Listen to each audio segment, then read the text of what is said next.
राष्ट्रीय स्वयंसेवक संघ के प्रांत प्रचारकों की रांची में बैठक हो रही है। ये बैठक ऐसे समय में हो रही है जब 3 राज्यों के विधानसभा चुनाव को लेकर सियासी बिसात बिछाई जाने लगी है। इसमें कुछ महीने बाद होने वाले झारखंड विधानसभा चुनाव भी शामिल हैं। इस चुनाव में बीजेपी की पूरी कोशिश रहेगी कि वो विपक्षी दलों को हराया जाए। आरएसएस के प्रांत प्रचारक की 3 दिवसीय वार्षिक बैठक झारखंड के रांची में शुक्रवार को शुरू हो गई है। संघ की ये बैठक संगठन के विस्तार, शताब्दी वर्ष के समारोह और अन्य मुद्दों पर चर्चा को लेकर शुरू हुई है।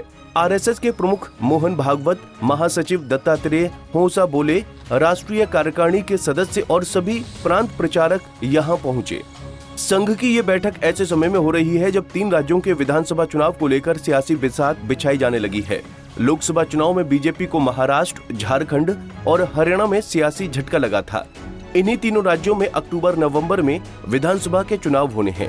ऐसे में आरएसएस के प्रांत प्रचारकों, सह प्रांत प्रचारकों के साथ वार्षिक बैठक झारखंड के रांची में हो रही है, जिसमें बीजेपी के अध्यक्ष जेपी नड्डा और राष्ट्रीय संगठन महामंत्री बीएल संतोष के भी शामिल होने की संभावना है। ऐसे में संघ लोकसभा चुनाव के नतीजों पर मंथन करने के साथ साथ आगामी चुनाव के लिए भी रणनीति तैयार कर सकता है। रांची में हो रही संघ की बैठक में देश भर के 46 क्षेत्रों के प्रांत प्रचारक, सह प्रांत प्रचारक और क्षेत्र प्रचारकों ने शिरकत किया है। इस बैठक में संघ क्षेत्रीय स्तर पर किए गए कामों का जायजा लेने और अगले साल के रोडमैप बनाने का खाका खींचा जाता है। बताया जा रहा है कि संघ अपने कुछ प्रांत प्रचारक का बदलाव भी कर सकता है।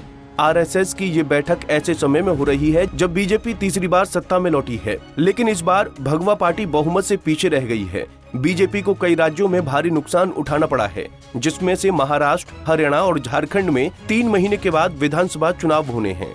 महाराष्ट्र में बीजेपी को अपनी सत्ता को बचाए रखने की चुनौती है। इस बार एनडीए को महाराष्ट्र में लोकसभा की 17 सीटें ही मिली हैं।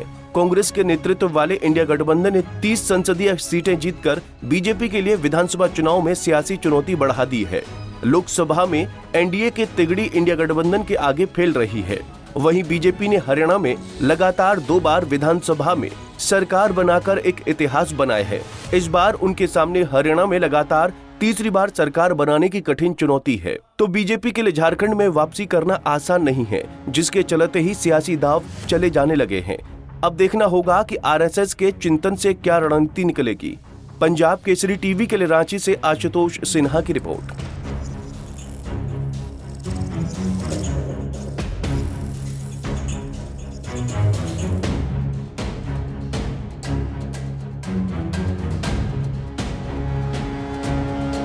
हमसे जुड़े रहने के लिए हमारे YouTube चैनल को सब्सक्राइब करें और नई वीडियो की नोटिफिकेशन के लिए बेल आइकॉन को दबाएं।